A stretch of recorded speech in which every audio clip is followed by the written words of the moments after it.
Hi, I'm Angel, and I'm Director of Student Activities and Rec Sports at LSU Shreveport. This week, our Student Activities Board is launching a brand new series on life skills. Our members are going to show you tips and tricks they've picked up or maybe are learning that have helped them become productive and independent. I'm going to start the series with showing you my experience in growing a garden. There's a funny reason why the Student Activities Board wanted me to show you our garden, and that's because it's built with the base of our shed that was struck by lightning and caught on fire.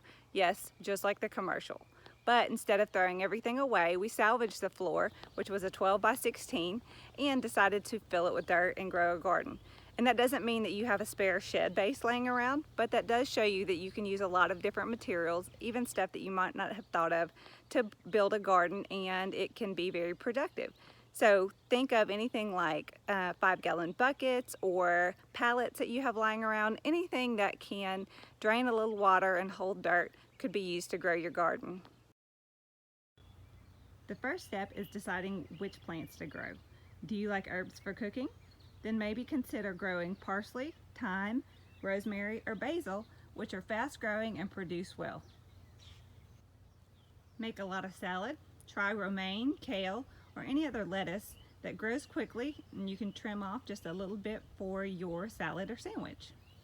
Other easy to grow fruits and vegetables include tomatoes, cucumbers, and squash. Also consider if you want to start with seeds or with plants. Seeds are cheaper, but take longer to germinate and grow. Plants can be purchased from a garden center for a few dollars each, but that could be costly if you're growing a large garden.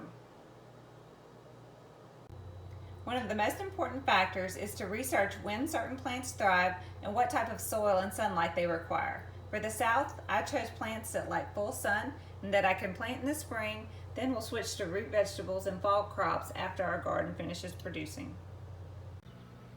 Next, you'll have to decide where and how you will build your garden. Mine is probably larger than most, but I picked a part of the yard with full sun and close to a water source. We filled it with a mix of topsoil and compost, and the compost has nutrients in it that will help your plants grow.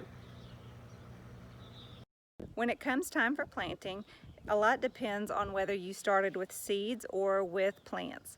If you're starting from seeds, you may need to start them indoors and wait till they grow to a couple inches tall, because a lot of small plants won't survive outside in their early life.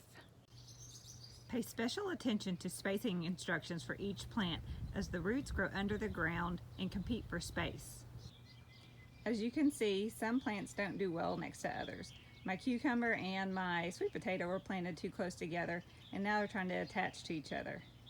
When you first plant your garden, water it often, and after it's established for a couple of months, switch to watering every couple of days with a deep, heavy soap.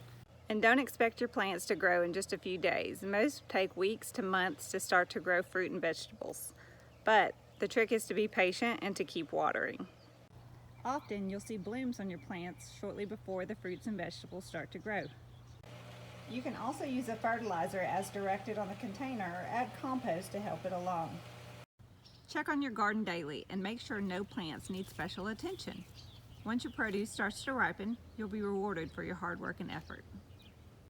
Thank you guys for watching, and we hope you enjoy the rest of the series.